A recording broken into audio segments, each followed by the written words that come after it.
Assessment का projective measurement है। ठीक, प्रोजेक्टिव टेस्ट का प्रयोग हम कब करते हैं? जब हिडन इम्पल्सेस के बारे में पता हो। ऐसे टेस्ट, ऐसे ग्रंथियों का अध्ययन, ऐसी बातों का अध्ययन जिसके बारे में स्वयं रिस्पोंडेंट उत्तर नहीं दे सकता है, शायद वो ना जानता या वो छुपाने की कोशिश करे। ऐसी स्थिति में उसके व्यक्तित्व का मापन नहीं किया जा सकता है सही तरीके से, तब हम प्रक्षेपी तकनीकों का प्रयोग करते हैं। और प्रक्षेपी तकनीकी 4 प्रकार की होती है जो आपको बताया जा चुका है। वर्ड एसोसिएशन टेस्ट, शब्द साहचर्य विधि और वाक्य पूर्ति यानी सेंटेंस कंप्लीशन टेस्ट।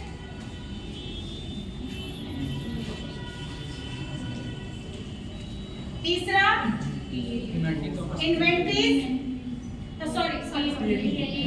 टीएटी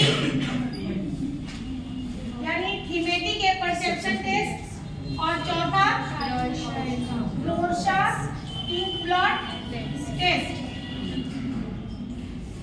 ये 4 प्रकार के परीक्षण थे। शब्द साहचर्य यानी जिसमें एक शब्द परीक्षण लेने वाला जो आपके व्यक्तित्व का मापन कर रहा है, अध्ययन कर रहा है, उसके मुंह से एक शब्द निकलेगा और उस शब्द के निकलते ही त्वरित जो आपके मस्तिष्क में शब्द आए उसे आपको रिस्पॉन्ड करना है। और जब आप ऐसा करते हैं तो वो शब्द आपके अंदर दबी हुई ग्रंथियों का प्रक्षेपण होता है और इस तरह से उस शब्द समूह के सापेक्ष जो आप शब्द निकालते हैं उसके आधार पर आपके व्यक्तित्व के अंदर छिपी हुई जो आपकी मनोग्रंथियां हैं उनका पिक्चर निकल के आता है, रिफ्लेक्ट होके आता है, प्रोजेक्ट होके आता है। क्लियर है? इसी तरह से वाक्य आपूर्ति परीक्षण में एक वाक्य का थोड़ा सा हिस्सा जो परीक्षक है उसके द्वारा बोला जाता है। जैसे मेरी माँ ने मुझे बुलाया और कहा कि, अब इसके साथ में जो पहला वाक्य आपके मस्तिष्क में आएगा वो आप लिखेंगे या बोलेंगे।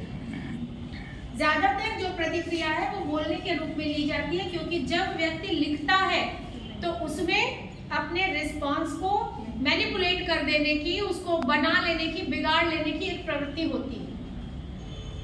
तो तुरंत जो आप बोलते हैं उसको रिकॉर्ड कर लिया जाता है और उसके आधार पर आपके व्यक्तित्व का आईना खोजा जाता है। स्पष्ट है? जो तीसरा परीक्षण था टीएटी यानी थीमेटिक ए परसेप्शन टेस्ट। ये टेस्ट किसके द्वारा बनाया गया था? मूरे एंड मॉर्गन। इनमें बनाया था इसको किसने? मॉर्गन और मूरे ने इसकी स्कोरिंग की थी। इस टेस्ट को हार्वर्ड यूनिवर्सिटी में बनाया गया था और आज मैं आपको दिखाने जा रही हूँ कि ये टीएटी टेस्ट में किस तरह से कार्ड होते हैं। बाकी चीजें हम लोग डिस्कस कर चुके हैं। टीएटी में कार्ड्स होते हैं, ठीक है? अब मैं एक एक कार्ड आपको दिखाऊंगी। इस कार्ड को देख करके आपको एक कहानी लिखनी होती है और उस कहानी का एक स्ट्रक्चर होता है कि पहले इस कहानी को, इस कार्ड को देख करके आप सब अपना अपना कॉपी पेन उठाइए। मैं सिर्फ 2-3 कार्ड देखूंगी, आपका पर्सनैलिटी असेसमेंट नहीं करने जा रही हूँ, लेकिन आपको लिखना है। होता है इसमें बोलने का, लेकिन यार एक साथ इतने लोग बोलेंगे chaos होगा। ये एक कार्ड है,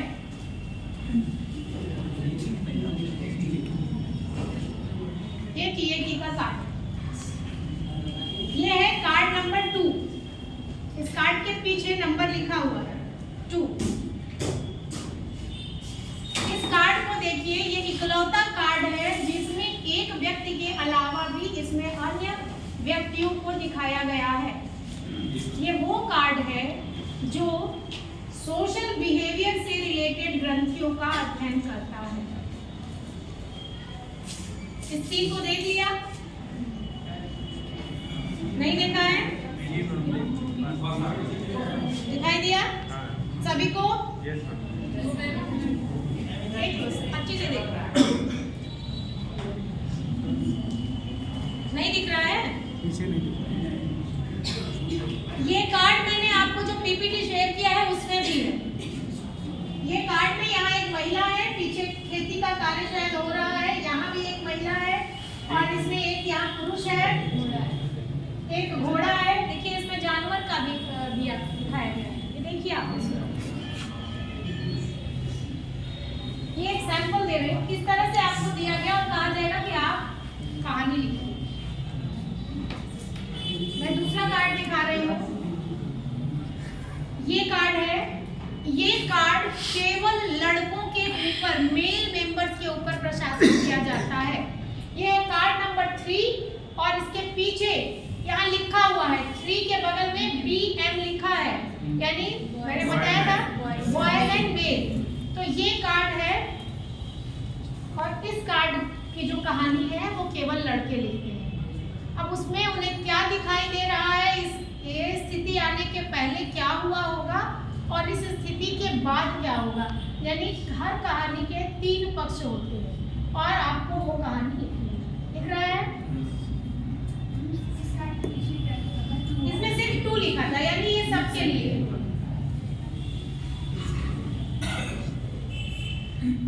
ये जो कार्ड है, कार्ड नंबर 3 GF है, यानी अगर 2 कार्ड, तो कार्ड नंबर 2 तो सबको दिखाया जाएगा। अगर लड़का है तो उसको ये कार्ड दिखाया जाएगा और लड़की है तो ये कार्ड दिखाया जाएगा। इसमें भी एक दृश्य है। अब इसको एक सैंपल आपको बता रही हूँ क्या क्या रिस्पॉन्सेस आते हैं जनरली। ये कार्ड है, कोई कहेगा इसमें लड़की शर्मा रही है और कोई कहेगा रो रही है ना, सर पे चोट भी लग सकती है। अब एक ही देखो यहाँ पे ये अलग अलग व्यवहार आते हैं और कलेक्शन एक कहानी से एक कार्ड के आधार पर नहीं स्थिति स्पष्ट होती है। जब आपके समूह 10 कार्ड पूरे आते हैं तो उस 10 कहानियों के आधार पर आपके व्यक्तित्व का आकलन होता है, अध्ययन होता है। ठीक है जी? देख लिया सबने? सारे कार्ड्स आपको ये है कार्ड नंबर 4। इसके पीछे कुछ नहीं लिखा है, 4 बस लिखा है, यानी ये किसके लिए है? सबके लिए। ठीक, इस कार्ड के बारे में हम लोगों ने डिस्कस किया था। इसमें एक महिला और एक पुरुष है। पार्टी का सीन हो सकता है, घर का झगड़ा हो सकता है। कार्ड नंबर 5 ये भी सबके लिए है क्योंकि इसके पीछे कुछ नहीं लिखा है। ठीक है, अब मैं जल्दी जल्दी दिखाती हूँ ताकि आपको रोशा भी हम दिखा सकें। ये कार्ड देखिए, ये इसके पीछे लिखा है 6GF। ये किसके लिए है?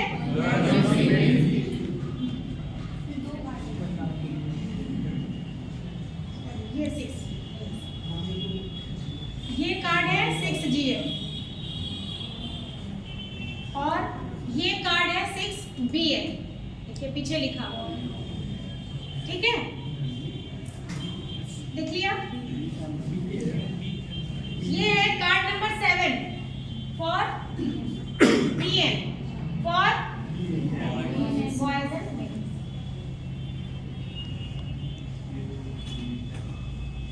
इसके पीछे लिखा है BG।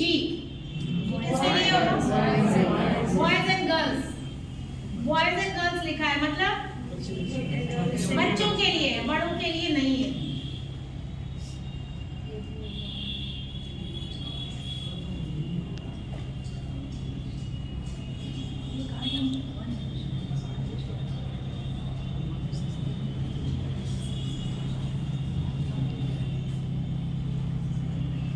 इस कार्ड के पीछे लिखा है 8BM, बॉयज एंड मेल। इस तरह आपको सब समझ में आ गया होगा कि इसमें क्या है। सारे कार्ड दिखाओ या आगे चलो? सारे प्रोग्राम सब दिखे। सब इसी तरह के कार्ड्स हैं।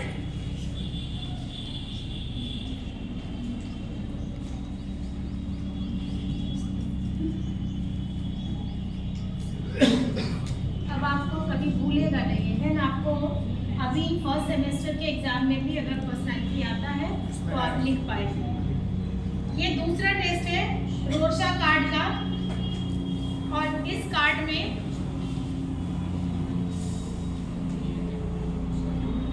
इस कार्ड को देखिए,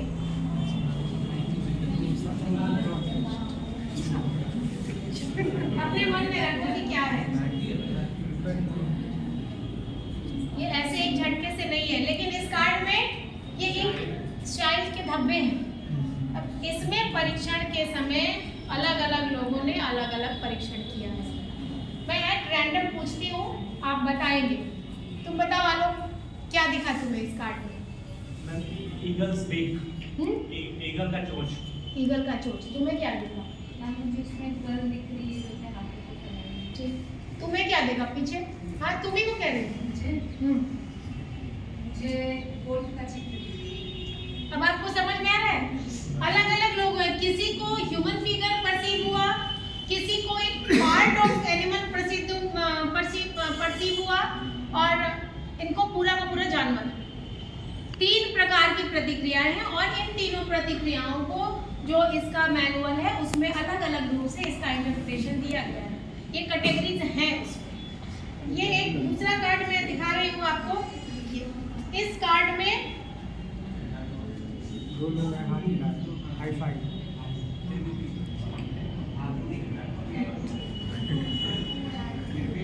जो भी हो रहा है सोच लो।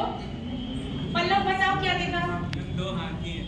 2 हाथी हैं, और इधर से किसी को अंजलि डब्ल्यू बब्लू। हाँ बोलो, कोई नहीं, हंसने की बात नहीं है, बोलो। सेंटा क्लॉज दिख रहा है, बोल। तुम बताओ पीछे से, तुम्ही को क्या लग बेटा? सेंटा क्लॉज और भालू। तुम बताओ। मंदिर टाइप दिख रहा है, और आप बताओ। 2 लोग ऐसे लग रहा है पीछे मुंह करके हाथ इसे मिला है। हाथ मिला है। देख रहे हो, कार्ड एक ही है, सबका व्यक्तित्व अलग है, इसलिए इसमें परसेप्शन अलग अलग होता है। इस तरह के ये सब कार्ड थे। इसमें जो इम्पोर्टेंट चीज थी वो आपने नहीं देखा। इन कार्ड्स में ये जो लाल रंग है जो मैंने आपको बताया था, ये लाल रंग अंदर निहित जो असामान्य प्रकार के जो आपके द्वंद्व हो सकते हैं, कहीं ना कहीं उनको उभारने में कार्य करता है। मैम आप बताए थे कि 5 कार्ड के बाद रेड कलर की। कार्ड के नंबर उस पे लिखे हैं। मैं आपको ये सिस्टमैटिक क्यों नहीं दिखा रही हूँ, तो दिखाना है। ये देखिए, ये कार्ड देखिए, ये कार्ड इसमें बहुत ही, इसमें ब्लैक कहीं नहीं है, और इन कार्ड्स तक वही व्यक्ति पहुंच पाते हैं जब सिस्टमैटिक दिखाया जाता है जो सामान्य होते हैं, जिनके अंदर किसी प्रकार की ग्रंथि नहीं है। ठीक है, तो ये 1, 2 और 3 मेन कार्ड्स हैं जो ज़्यादा कलरफुल हैं। ये पढ़ाने को बता दिया था आपको, पीपीटी में भी ये सारी चीज़ें थी, लेकिन प्रत्यक्ष रूप से देख करके ही आपको ये समझ में आएगा कि पर्सनालिटी असेसमेंट कैसे होता है या क्या होता है। और ये इतना आसान नहीं होता है कि आप इसका इंटरप्रिटेशन कर ले। इसके लिए आपको ट्रेनिंग की ज़रूरत होती है। इसका मैनुअल है, और उस मैनुअल में कई प्रकार से इनके अध्ययन करने के लिए, इनका इंटरप्रिटेशन करने के लिए तरीके बताए गए हैं। जिसमें एक तरीका, एक एनालिसिस होती है होल वर्सेस पार्ट की।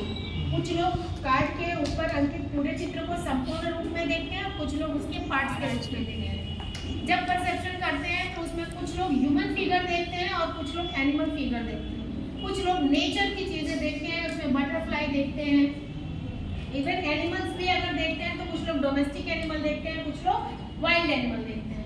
तो इस प्रकार से परसीव किए गए जो रिस्पॉन्स होते हैं, जो परसेप्शन के बाद आपका रिस्पॉन्स होता है, उन रिस्पॉन्स की एनालिसिस की जाती है।